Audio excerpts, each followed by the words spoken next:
यहाँ 10वीं क्लास में पढ़ने वाले एक 16 साल के लड़के के मोबाइल फोन की स्क्रीन टूट गई। वो लड़का इसी मोबाइल फोन पर अपनी ऑनलाइन क्लासेस लिया करता था। एक दिन उसने अपने पिता से कहा कि वो उसके मोबाइल फोन की स्क्रीन रिपेयर करा दें, जिस पर 2000 रुपए का खर्च आना था। लेकिन लॉकडाउन की वजह से उस लड़के के पिता के पास कई महीनों से रोजगार नहीं था और वो इतना पैसा खर्च करने की स्थिति में थे नहीं। इस पर पिता और पुत्र के बीच थोड़ी बहस शुरू हुई और पिता ने अपने पुत्र का उसकी कमीज का कॉलर पकड़ लिया। बेटे ने कहा कि मेरा कॉलर छोड़ दीजिए, क्योंकि मेरे पास सिर्फ एक यही अच्छी शर्ट बची है, यानी एक ही कमीज बची है। और उसने अपनी शर्ट उतार कर कहा कि आप चाहें तो अब मुझे पीट सकते हैं। पिता के हाथ कांप गए और पिता ने कहा, ऐसा सोचा कि मैं पैसों का इंतजाम करके अपने बेटे से पिता ने कहा कि मैं तुम्हारा मोबाइल फोन किसी ना किसी तरीके से ठीक करा दूंगा, क्योंकि अभी मेरे पास सिर्फ 500 रुपए ही हैं और इस 500 रुपए से मुझे घर के लिए खाना खरीदना है, चावल खरीदने हैं। लेकिन इस एक घटना ने पिता और पुत्र समेत पूरे परिवार को तोड़ दिया।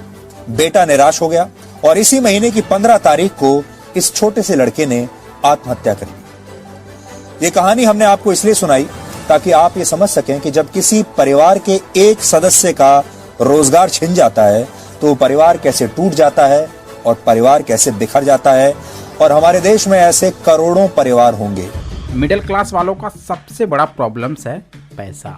अगर उनका ये प्रॉब्लम सॉल्व हो जाए तो ये उनकी जिंदगी की सबसे बड़ी समस्या का समाधान होगा, क्योंकि पैसों की वजह से ही न जाने कितने घर रोज टूटते हैं, बच्चों के बचपन छीन जाते हैं, उनकी पढ़ाई पूरी नहीं हो पाती है, वो बाल मजदूरी तक करने पर मजबूर हो जाते हैं और यहाँ तक कि महिलाएं भी काम करने के लिए मजबूर हो जाती हैं कि किसी तरह हमारे परिवार में 2 वक्त की रोटी मिल सके, हमारे बच्चे भूखे न सोएं। लेकिन ये डेटा आपको कोई भी नहीं दिखाएगा, फिर चाहे वो कोई भी मीडिया वाले हों, कोई भी न्यूज चैनल वाले हों।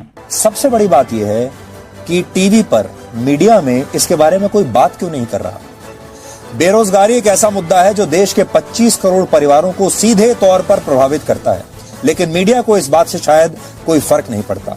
आपको ऐसी खबरें तो दिखाई जाती हैं जो आपका समय बर्बाद करती हैं, आपका मनोरंजन करती हैं, आपको रियलिटी एंटरटेनमेंट दिखाती हैं।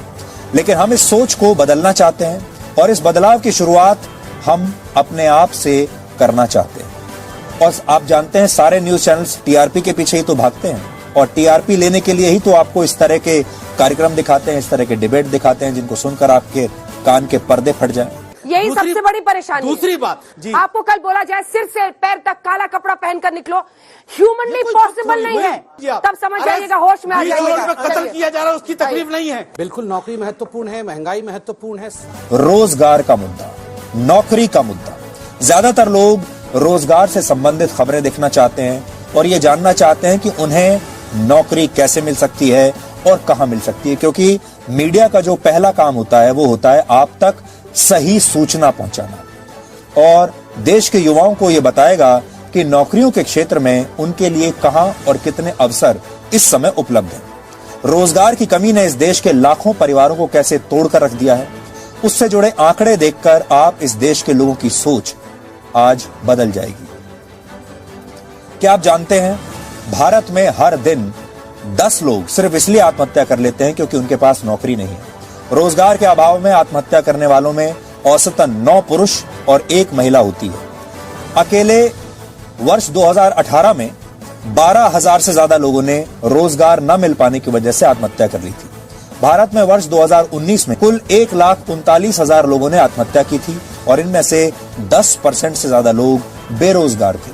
2019 में ही भारत में 10,000 किसानों ने भी फसल खराब होने और कर्ज के दबाव में आत्महत्या कर ली थी। अब आप सोच सकते हैं इन सारे लोगों के परिवार कैसे टूट चुके होंगे। और यहाँ ये सब हम आपको वो लोगों के बारे में बता रहे हैं जिन्होंने आत्महत्या कर ली। ऐसे करोड़ों लोग हैं जिन्होंने आत्महत्या नहीं की है, जो मरे नहीं हैं लेकिन जीते जी एक मृत व्यक्ति की जिंदगी ही बिता रहे हैं। इसके लिए आत्महत्या करने की जरूरत नहीं है, लेकिन जीवन उनका ऐसा हो चुका है कि अब जीने से भी कोई फायदा नहीं। अगर आप इस आंकड़े को पिछले 10 वर्षों के नजरिए से देखेंगे तो पता चलेगा कि 10 साल में करीब 2 लाख से ज्यादा युवा और किसान कमाई का जरिया न होने की वजह से आत्महत्या कर चुके हैं। अब आप सोचिए पूरा देश ये तो जानना चाहता है कि सुशांत सिंह राजपूत की मौत कैसे हुई। हमें इसमें कोई आपत्ति नहीं है, जानना चाहिए। लेकिन क्या आप में से कोई उन लाखों लोगों के बारे में भी जानना चाहता है जिन्होंने बेरोजगारी की वजह से अपनी जान दे दी? आपके भी जान पहचान वालों के बहुत सारे परिवारों में ऐसे लोग होंगे जिनकी नौकरियां या तो चली गई हैं या उन्हें मिली ही नहीं है और इस समय वो बहुत बुरी स्थिति में है। लेकिन कितने लोग हैं जो बेरोजगारी की वजह से होने वाली मौतों की भी कोई जांच कराना चाहेंगे? कितने लोग हैं जो बेरोजगारों की आत्महत्या के मुद्दे को सोशल मीडिया पर हर रोज ट्रेंड कराना चाहते हैं? दोस्तों, ये वीडियो मैं आपको इसलिए दिखाया हूँ कि ये सब कब बदल जाएं कोई भरोसा नहीं है। पॉलिटिक्स वाले, मीडिया वाले, क्योंकि इन सब का यूज करके ये सब आगे तो बढ़ जाते हैं, लेकिन हम लोग, आप लोग मीन्स पब्लिक, जनता वहीं की वहीं रह जाती है। तो इसलिए अपने विवेक का, अपने कौशल का प्रयोग जरूर करें। अभी तक रोजगार की समस्याएं खत्म नहीं हुई हैं। हालांकि रोजगार के मुद्दे पर इलेक्शन हो जाते हैं, रिजल्ट भी आ जाते हैं, नेता भी चुने जाते हैं, लेकिन ये समस्याएं वहीं की वहीं रहती हैं। कहते हैं कि 2 रोटी कम खाइए लेकिन अपने बच्चों को जरूर पढ़ाइए। लेकिन जो दिन भर मेहनत मजदूरी करने के बाद मात्र 300 से 400 रुपए कमाते हैं, उनके लिए ये एक बहुत बड़ा चैलेंज बन जाता है और शायद मुश्किल भी। किसी तरह बच्चे 10वीं 12वीं तक पहुंच भी जाते हैं तो उतने से देश की सबसे बड़ी बेरोजगारी की समस्या में उस लेवल के अनुसार जॉब मिलना भी मुश्किल हो जाता है और ये सालों से होता चला आ रहा है। और अब तो यहाँ तक भी लोग कहते हैं कि ज़्यादा पढ़ लिख कर कोई फायदा नहीं है, जब तुम्हें सरकारी नौकरी के नाम पर धक्के खाने ही पड़ेंगे। कहा जाता है कि एक परिवार में अगर 2 कमाने वाले हों तो उस परिवार की समस्याएं कम हो जाती हैं। और अगर 25-26 साल के बाद भी युवा घर पर बैठा रहे तो उसको हर एक ताना के बाद खाना मिलता है। तो इसे युवा जहर का अमृत समझकर पी लेता है और सरकार की बेबसी के आगे चुप रहता है। सालों साल के लिए बाहर पढ़ने जाते हैं, मार भी खाते हैं, लेकिन हिम्मत नहीं हारते हैं। अब यहाँ सबसे जरूरी बात यह है कि युवा क्या कुछ नहीं कर सकता है आज के टाइम में, अगर वो चाह ले तो। लेकिन मैक्सिमम युवाओं को यही लगता है कि सब कुछ गवर्नमेंट जॉब में ही है, क्योंकि वहाँ पर वो अपने आप को सेफ एंड सिक्योर महसूस करते हैं। तो अगर हम इसके समाधान में बात करें तो हमारे पास बहुत से ऑप्शन है जहाँ से पैसे कमा सकते हैं। बस एक बार नजर घुमाकर देखना ही तो है। आपको प्राइवेट सेक्टर में भी हजारों ऑप्शन मिल जाएंगे जहां से आप नौकरी से बेहतरीन भी पैसा कमा सकते हैं। और इसी में देखा जाए तो कुछ नया सीखने के लिए, कुछ अलग करने के लिए, और जो कि फ्री ऑफ कास्ट है, वो है नेटवर्क मार्केटिंग प्लेटफॉर्म, जहां पर मात्र कुछ समय के लिए किसी भी MLM कंपनी को ज्वाइन करके वो लर्निंग, वो स्किल्ड जरूर लेनी चाहिए, जिससे कि अगर आप वहां से अर्निंग नहीं भी करते हैं फिर भी आपके पास बहुत कुछ लर्निंग आ जाती है।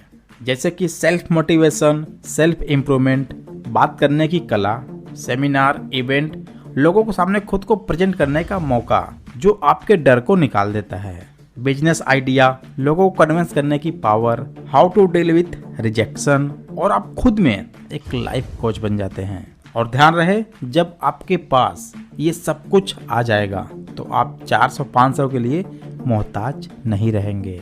आप कहीं से भी कुछ ना कुछ करके महीने का 20 से 25,000 30,000 रुपए आराम से कमा सकते हैं।